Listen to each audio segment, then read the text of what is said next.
Do it. Live. I'm back Terrifying. here. Charlie Sykes. How you doing, man?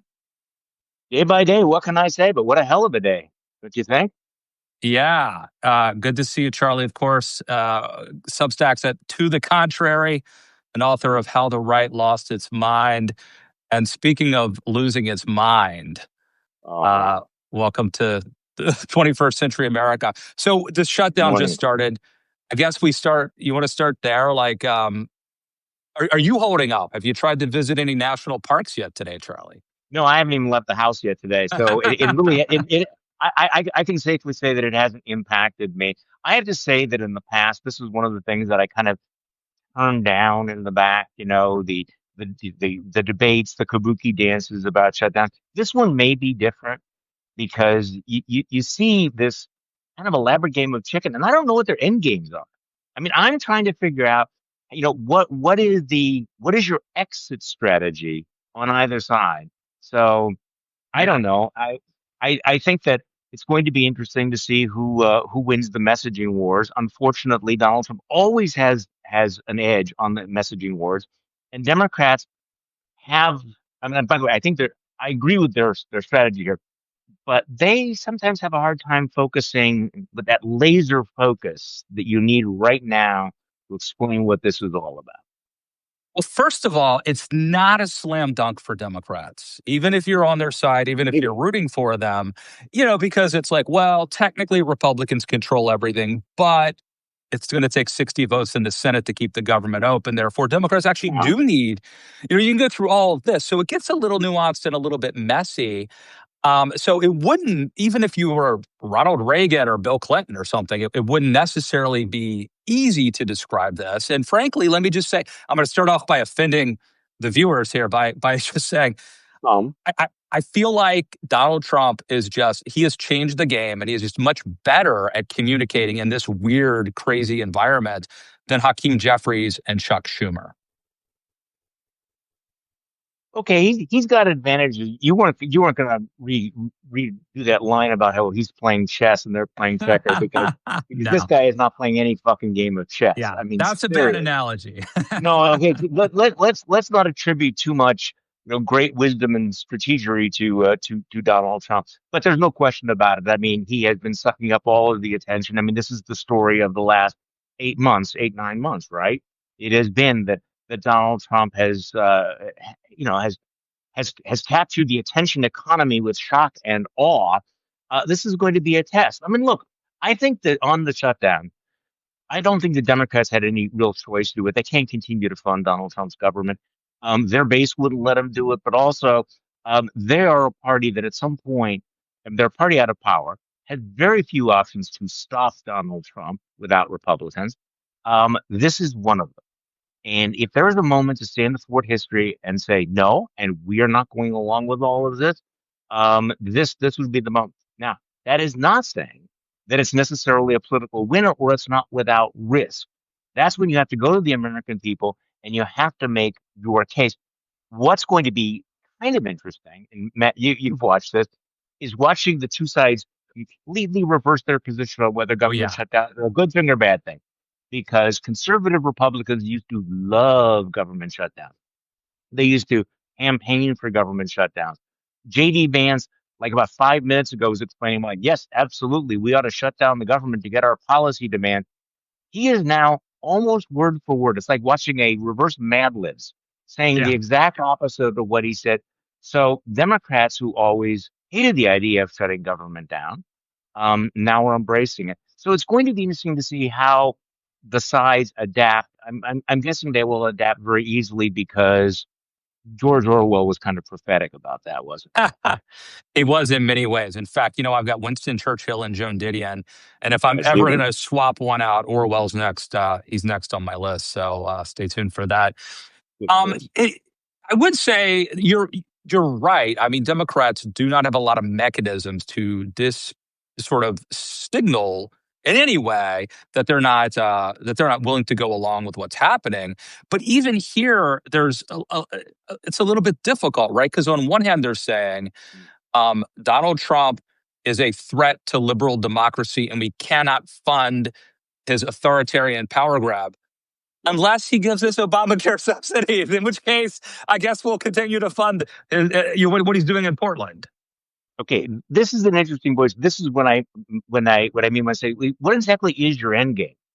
By the way, I mean, I understand the thinking behind all of this. If you had to pick one kitchen table issue that you're going to talk about, it should be what he's about to do to healthcare. If people realize that their healthcare premiums are about to skyrocket, I mean, this will focus the mind, right? So this is really, really a good issue.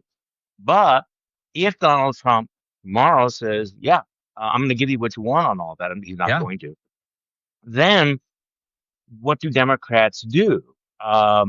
Because I actually think that the justification for shutting down the federal government is much, much greater than healthcare. Healthcare is a legitimate issue. It is not the only issue. Now, I am not in the business of telling them what their messaging should be. And this is one where I feel like I'm stepping back from being the horse race pundit. Who wins? Who loses what? This is a moment where I do think that the Democratic Party has to look at what Donald Trump is doing and basically say, fuck no, we're not part of this. We are going to shut down your government. We are not going to fund all this. But as you point out, there are so many reasons to shut the government down, and they're not going to win probably on any, or certainly not all of them. So at what point do they say, yes, this is a fascist regime, that is an attack on democratic values, but yeah, I guess we have to keep it around. I don't know. I'm going to But see something. this is hmm? Philip Klein over at National Review has a piece up right now saying that Ron Johnson, Senator Ron Johnson, your BFF, has said that there are Republicans in the Senate caucus who are pushing to cave in on the Obamacare subsidies. To Charlie, I agree with you. Weird. I don't think that's going to happen. But let me just say, wouldn't that almost be brilliant if Donald Trump and Republicans did cave in, not from a philosophical standpoint, but just from a pure Machiavellian standpoint? If Republicans like, okay, you guys want this, and just clear the deck, take that issue off the table, I think that would be devastating to Democrats. Well, look, this is where I don't really want to go down the rabbit hole of game playing because this is really not a game. It's not. I mean, I understand that how that would work, and I don't necessarily disagree with all of that, but I do think that the government shutdown is one issue. Let's pull the lens back a little bit, Matt. All the things that are going on, you know, at some point we have to stop thinking of all of these things in isolation and begin getting the global picture of the threats we face, the issues we face, the moment we are in. I mean, after that speech at the Pentagon yesterday, I guess I am less concerned about the Washington game playing maneuvering thing than, okay, can we understand where we're at on October 1st, 2025 here? Now, look, I understand that it's easy. You and I have done this cable TV stuff. This is cable TV talk. I want Lewis and Sykes I've been to raise trained. I want Lewis and Sykes to raise the game here. I mean, yes, exactly. It's like we're at the moment where, I mean, look, we've been going down this road for a long time. But when you have the commander in chief standing in front of the leaders of the most lethal military in human history and telling them that he wants to go to war with other Americans, war within, that's a big deal. I think because Mhm. we've gotten so numbed to all of this, that didn't have the shock value that it should have had. Yeah. So, I And so mean, wanted to use it as training, American cities as training grounds for the training military. ground. Training So, grounds. my big question, and I'm interested in your take on all of this. I mean, I wrote about this morning. I was really struck by the fact that the generals, 800 generals, I mean, think who they were, Yeah. and they're brought in. Some of them flew 8,000 miles to sit and listen to the stupid juvenile, you know, big dick energy Pete Hegseth rant, and they were silent. There was no raucous applause, no hoo-yahs. There was no cheering going on there. And it was kind of that stony faced silence. And weren't you wondering what's going on behind those eyes? I mean, Yeah. I'm thinking there's a lot of FFSs going on there, you know? Just thank God for that. I mean, imagine if Trump had been greeted with oorahs and applause and Hegseth What too. rags. I Yeah. mean, look, we are way farther down the road toward authoritarianism than I'm comfortable with, than I thought we would even probably be. But that that's a good sign that they sat on their hands, they were respectable, but they did not cheer, and thank God for that.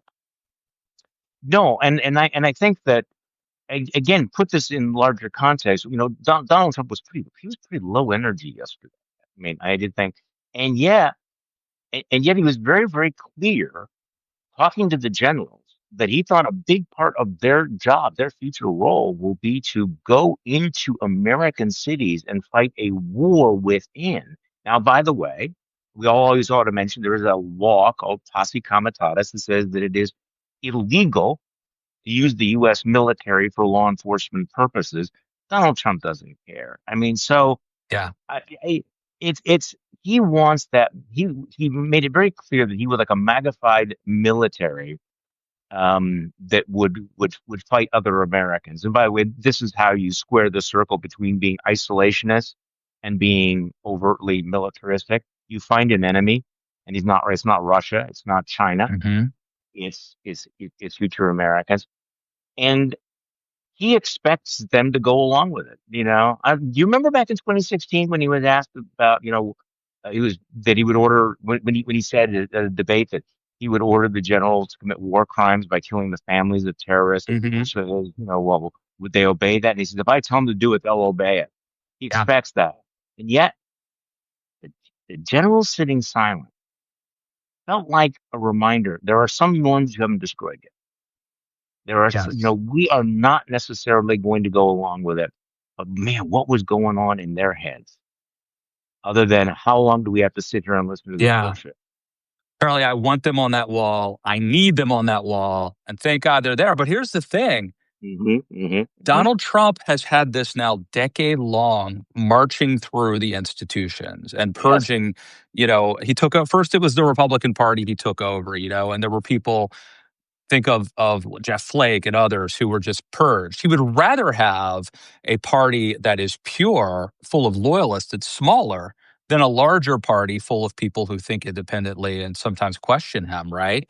And Right. it is just, you know, within his administration, within ICE is now turning into basically his personal police force. Wow. And Wow. Yeah. he is just going through, you know, I guess if you made a list of like what institutions or individuals could possibly stop me from doing whatever I want to do, and then he's going through a very systematic effort to Mm. basically purge them, uh, or Yes, man. tame them, co-opt Yeah. them. And so I feel like the generals are, these military professionals, admirals, generals, they're among the last of the people that have not yet been fully captured. But And he's yet, of trying. course, he is the commander in chief. So he has tremendous power. Now, in Trump 1.0, those generals, I think, prevented him from doing a lot of things that we would regard as absolutely horrible, including using military, active military troops to shoot rioters and in city streets. But the military traditions run very, very deeply. It was interesting watching the reaction to this yesterday because they are raised in a culture of character, leading by character, the principles of honor, the importance of abiding by law. You notice none of those things were talked about yesterday. So he insulted, he and Hegseth, well, especially Hegseth, insulted them personally. He insulted them personally about, their hair and their weight and the fat and by the way, Hegseth seems to think that the wars of the future will be won by big Yes. biceps as opposed to, I don't know, drones. Yes. It What a, seems what like a, high tech weapons, not pull ups, are going to be the wave of the future. yeah. There's not going to be a pull-up contest Yeah. with the Chinese, but it's like make Neanderthals great again. A being And a Neanderthal might come in handy if you're trying to take over Portland or really Chicago, big, right? a really big Neanderthal. So, I mean, these generals are there. What are their options for resisting? We don't know. But this march through the institutions is really significant, and that's why I don't know. I don't smoke the hopium. You know that. I thought a couple of things were. I mean, you want to look for a positive sign. Um, what happens when people really stand up and push back against it? Look at the Jimmy Kimmel story. I mean, I think the Jimmy Kimmel story, Disney blinking, Sinclair blinking, Nexstar blinking. You look at that, and that was the first time you kind of felt like you had a crack in that MAGA momentum. I mean, Yeah. I felt it also broke through to the general culture, people who aren't necessarily the news nerds. The stuff about shutdown, it's going to be a nerdy question. The whole thing about, trying to cancel Jimmy Kimmel, spectacularly failing, that I think, breaks through to people who are, not in the geek nerd political world. Definitely, and I assume it breaks through to the kinds of people who were, it seems like Donald Trump's November of 2024 was when all the stars aligned for him, right? He just timed it perfect. And, for example, I don't know if you saw this, but CNN put up a poll the other day Mhm. where it showed that, like, Hispanic voters he's just losing them so Oh fast. yeah, They're just fleeing Trump. And I suspect that younger. these young bros, sort of the Mhm. podcast bros, the comedians, the Joe Rogan types, the Theo Yeah. Von listeners, that they, because of what Trump has been doing, bombing Iran, going after free speech, going after Jimmy Kimmel, not that they love Kimmel, but just the whole reason to support Trump was so that you could have Yeah. free speech for them. And so, it does seem like Trump is losing, like, he, he was at his strongest November of 2024. And now I guess he's, 43% or something approval rating. But let me ask you this, because I was just listening to your former outlet, The Bulwark, and Mhm. they were saying that they all believe, this is JVL, Sarah, and Tim, they all believe that if the election were held today, that Trump would beat any of the top tier Democrats, including Kamala, today. Are you in that camp? No, no, I don't know, and that's the kind of sort of let's do game theory stuff that is like we don't have an election today. We live in an actual real world where actual events happen in actual real time. And I also think that this fetish for making Trump seem more powerful than he is. I mean, look, I don't disagree with anything you said about his march through the institution, so I'm not talking about that. I'm talking about the real temptation of despair, or the temptation of thinking, oh my God, he's so big, he's so successful. That's why I brought up the whole Jimmy Kimmel thing. Hmm. It's and by the way, I'm not a fan of Jim Comey at all. I kind of liked his tude when he pushed back when he got indicted. That maybe you look these guys in the eye and they are not so great. So I mean, I understand the people who go, hey, oh man, the Wizard of Oz is so great that nobody is ever going to be able to take him on. I mean, oh my God, you know, we don't know at this point. And I don't think necessarily that Trump is as strong as he looks for this Hmm. reason. And you touched on this before. I actually don't think that Trump cares about public opinion in general that much. He's not trying to persuade the unpersuaded. He's not trying to, expand the tent in any way whatsoever anymore. He did expand his constituency, and now he's pissing that away with Hispanics, with young people. I mean, the, if you were a young black man and voted for Donald Trump and you're watching some of this stuff, what are you thinking at the moment to all of this stuff?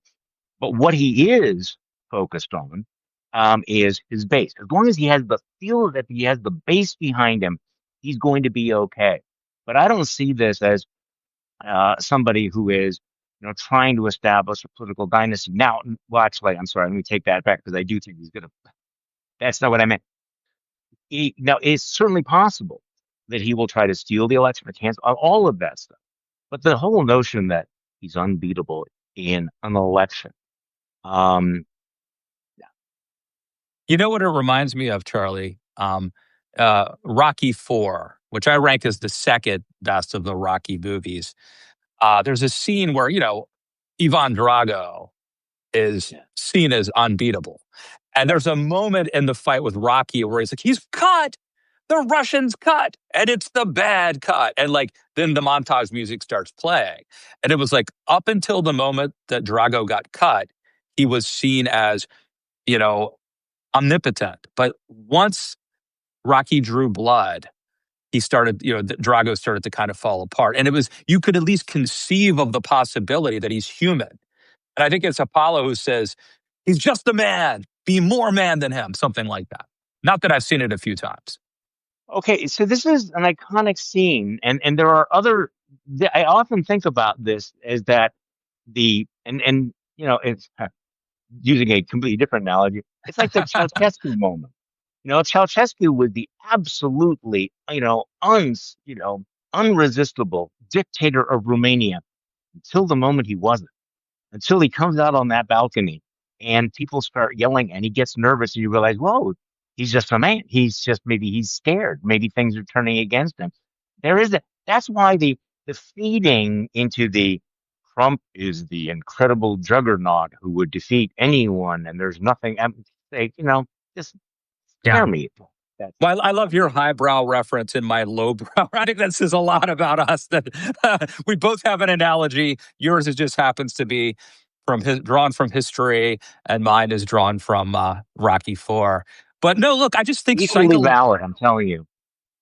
psychologically, it is important to believe that you have a chance. Otherwise, Yeah. why even try? And I think Trump, is very cognizant of creating this kind of macho, omnipotent image and fostering that. And so I think it's incredibly backbreaking when people fold that don't have to, when they pre-surrender. It really undermines any sort of resistance that you might have. And then every once in a while, someone stands up, and I think there's a chance that Jimmy Kimmel becomes something of a folk hero. I don't know if he'll parlay this into. He's already gotten something out of this, right? He saved his job, and I think his ratings were actually dramatically higher, especially the YouTube views that he was able to garner. But I think that there's a chance that like a Jimmy Kimmel could become, if he wanted to, like the face of this resistance. And frankly, it's not surprising to me that comedians tend to be better equipped in this moment than some political. Hey, can I remind you? Can I remind you of something? That Volodymyr Zelensky, before he became president of Ukraine, was a comedian, and that TV show was the star of was the star of a sitcom, which by the way I'd recommend if you can ever find it online. Really good. And the voice of Paddington Bear, I believe, at least one version. I don't know if you knew that, Charlie. Yeah, I did. So I think there's an opportunity for brave people to not only do right, but to do well. And there should be an incentive. The incentives aren't just to like cower and give in and keep your head down. I think there's an opportunity. And so that's interesting, right? I think that for a long time there was a culture that celebrated heroes and men like, say, like Martin Luther King Jr., right?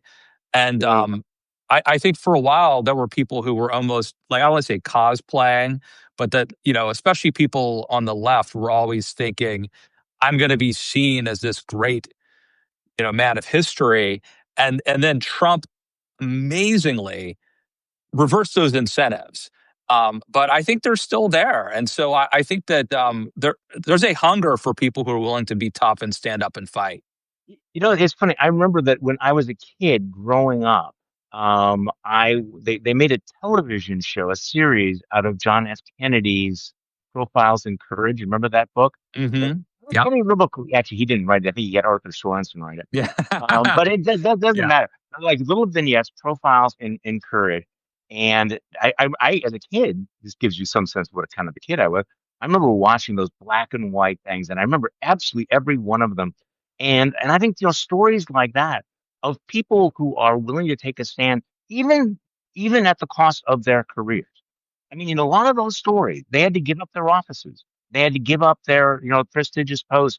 But you come out of there going, courage is really powerful. And we have to tell those stories. So that's why I think the stories of some of the things that happened last week work. The other lesson though is that I think that a lot of the people who had engaged in the premature capitulation convinced themselves this was the smart move, right? This was the Mhm. savvy move. Everybody else is doing it. I mean, man, you're not going to be the one he's going to sue. Yeah, the lawsuits are bogus. So ABC, CBS, whether it's, Google now with YouTube and Jeff Bezos, they all decided to cave in. The worst, I think, were the law firms that caved in. What they're now finding out is that you pay the schoolyard bully, he doesn't go away. Yeah. Paying off Donald Trump does not buy you Yeah. safety. I mean, Yeah. ask What is it? ABC. ABC pays Churchill them this money. Churchill said appeasement is feeding an alligator hoping he eats you last. Uh, I I think you're totally right, and they should know better than that. But Charlie, I think it was Vince Lombardi who said, uh, I'm trying to think of it. And winning is contagious. Unfortunately, so is losing. And Yeah. I think you could say the same thing about cowardice and heroism. Heroism is contagious. If you witness an act of heroism, and again, let me say another Go Churchill for it. quote. Another Churchill quote: "Nothing is more exhilarating than having been shot at to no effect." Hmm. If you do something daring and survive, that's exhilarating, and I think that will inspire others to be brave and be courageous. But at the same time, if you see someone that you think is more famous than you, richer than you, maybe even smarter than you, and they cower and they cave, that is a demoralizing thing to witness. And how can we stand up if this rich company won't even take a chance?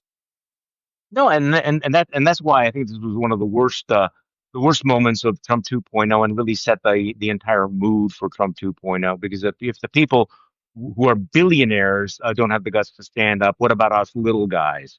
And but again, I think that at some point you have to ask yourself, do you want to be remembered as the profiling courage, or the guy that bought himself a little, you know, um, a little temporary piece? And by the way, the piece is always going to be temporary with these guys. Also, do they have any sense that at some point they keep coming back to this? Do these people have some sense that this doesn't last forever? That the worm turns, the wheel turns.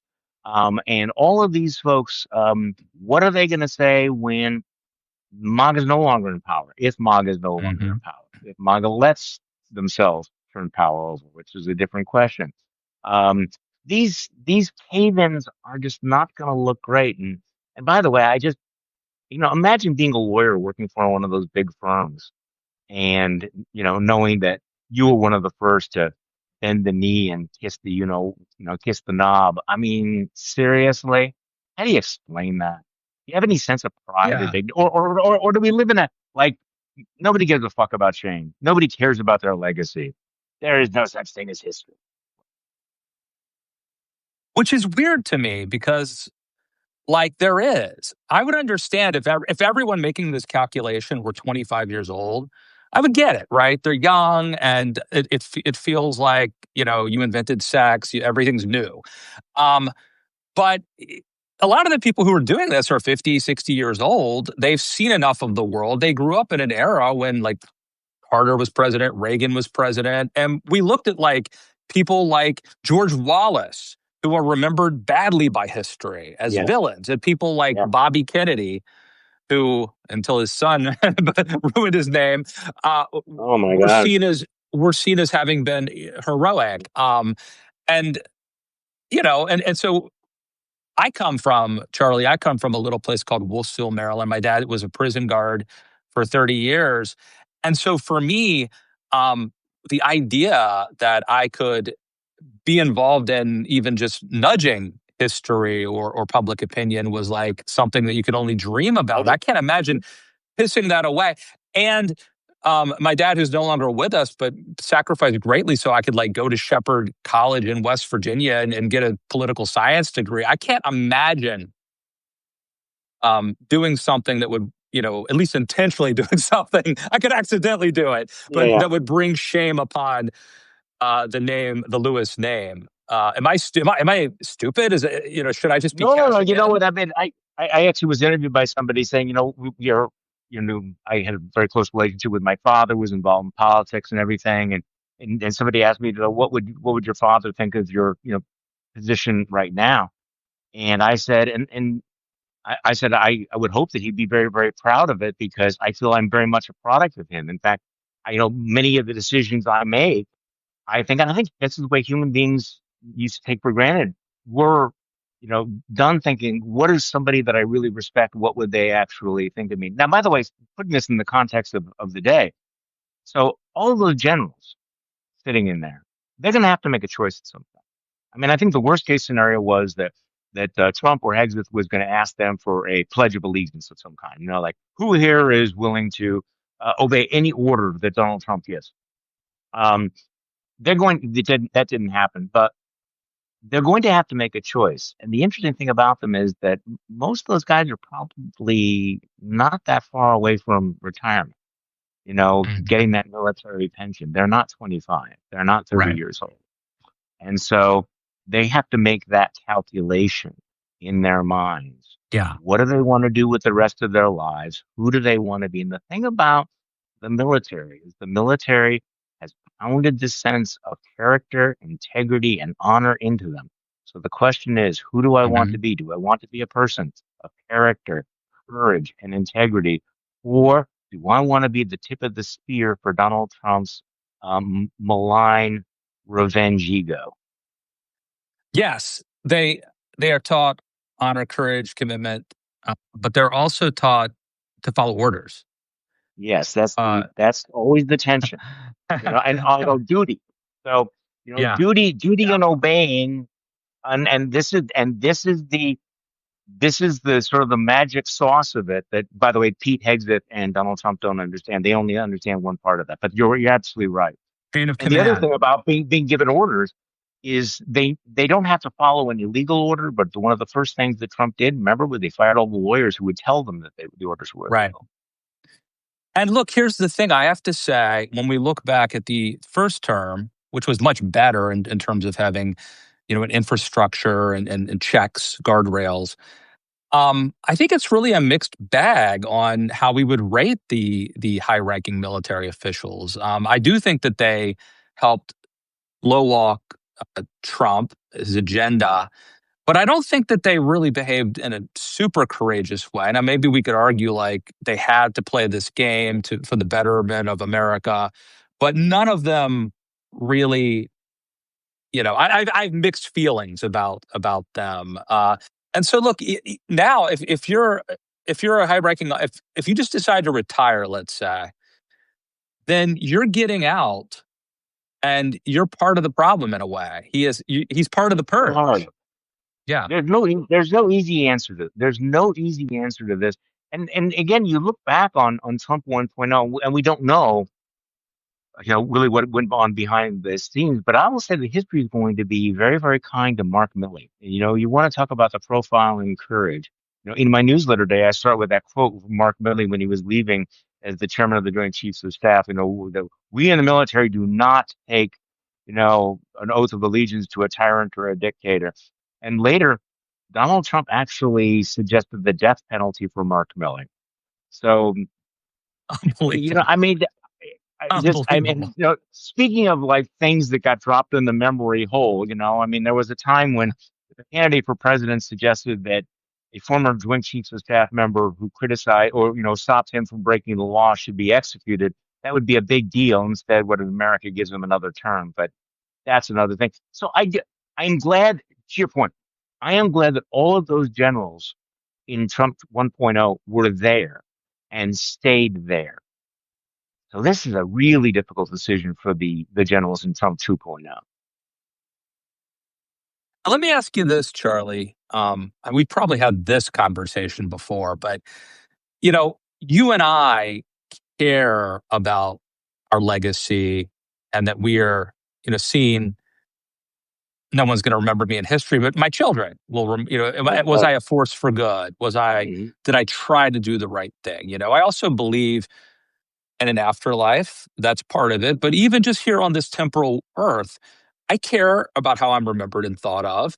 And in a way, that doesn't that's not a noble thing, right? Like, in other words, some of the things that I do are not because they're right. They're because I actually care about my legacy, right? It's a selfish reason. But why is it that so few people these days have that interest? They don't care, apparently. How did that happen? I remember was an interview. It was during Trump's first term, and it was an interview with Bill Barr, the Attorney General, and somebody specifically asked him, "Well, aren't you concerned about whatever it is you're doing, how it's going to affect your legacy or how you will be remembered?" And and I think he said something like, I don't really care because I'm going to be dead soon, and then Yeah. nobody will care what my legacy is. And I was genuinely shocked because I thought, wow, do people actually think that way? Now, obviously, there are people who think that way. Maybe we are the outliers to think that way. This has been one of those rolling experiences we've had over the last 10 years that we kind of thought that there were certain values that were widely shared or that were sincerely held, and then we find out that maybe not so widely, maybe not so deeply. But I think going back to our discussion about courage, I think if we're really honest with ourselves, we have to remember that actual courage, particularly in a political cultural sense, is extremely, extremely rare. I mean, we remember, the heroes of history, right? But the fact is that probably they were one in 100, one in 1,000.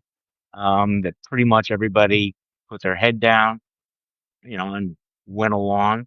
That that maybe the going along and the caving in is the norm in human Yes. civilization. Heroism is the exception, which is why we remember it so clearly. But we also ought to remember that, mm, you know, not everybody. We're not talking about everybody here. Mm. Well, Charlie, before we get out of here, a couple quick things that I want to do. One, your Milwaukee Brewers, my friend. Now Yes. they're not playing Man. right now. No. Because they won the division. So right What now a are buy. the wild card games. So you get a bye. But first of all, congratulations! I am rooting for the Brewers, and so it's an exciting team to watch this season. America's team.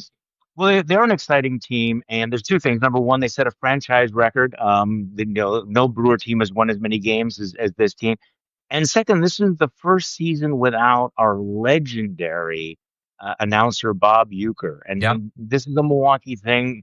People might around the country remember who Bob Uecker is. Bob Uecker was the voice of the Milwaukee Brewers for decades and decades and decades, and a beloved figure in the community and a beloved figure for the team. And in many ways, this season was dedicated to his memory. I mean, he did this. I'm trying to think how old he was when he died. I'm going to get the number wrong, but um, he was an amazing guy. He was in his late 80s, and he sounded as good as you do, Matt, in terms of just being able to talk about it. So that Just a kind bit of makes outside. that kind of makes it a bit special for Milwaukee and for the Brewers. Yeah, for those who don't know him, he was the dad in Mr. Belvedere. He was in a lot of Miller Lite commercials. I must be in the front row. But Charlie, he just seems like he was a great guy. I mean, seriously, I've heard just every story I've heard about him is he's just a mensch. And the fact that he would make an entire career out of self-effacing humor, I think speaks highly of him as well. Yeah, and I actually worked with him because I when I was on the radio, I was on the flagship of the Milwaukee Brewers. We were the flagship of the Brewers, the Packers, and the Bucks. So there were times when we would cross paths and interact, and I always found him being an incredible class act. Right now, there are four teams I'm sorry, four series going on, four games being played. You got the Yankees, Red Sox, the Padres. I think are playing the Cubs maybe. Who would the Brewers play depending on how it shakes out? I'm thinking we're gonna play the Phillies. Okay, that's gonna be tough. Well, no, no, That's there's gonna there's there it's gonna be very tough, no question about Yeah, it. Phillies are tough, but I'll be pulling for the Brew Crew. America's It's team, it, team of it's a destiny. fun time. Yeah. Yeah. So I think the Brewers and the Padres have never won a World Series. Those are the two teams I think in this that have not won a World True. Series.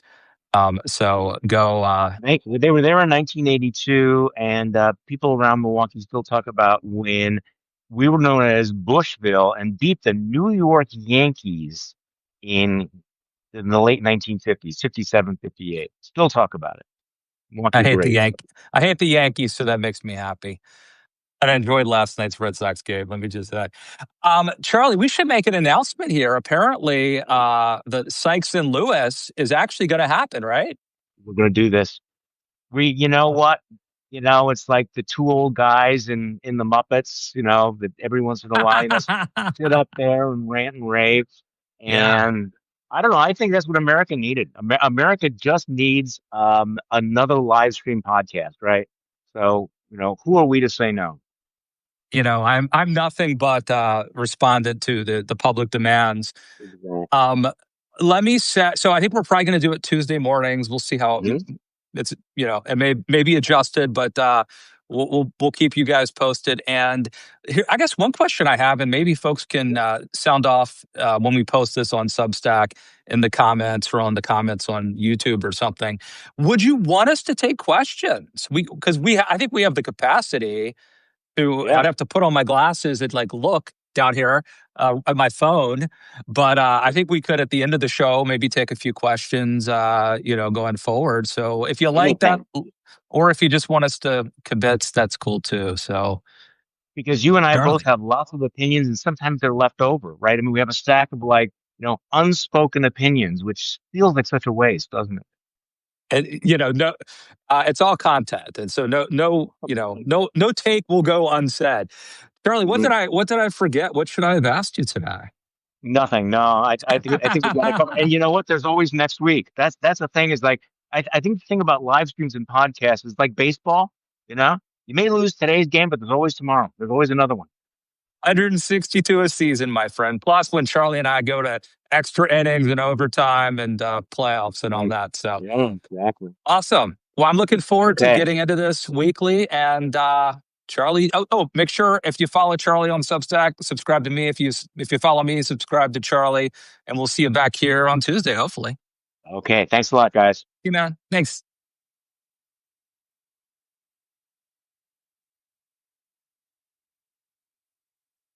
I can turn this bad boy off. Let's see.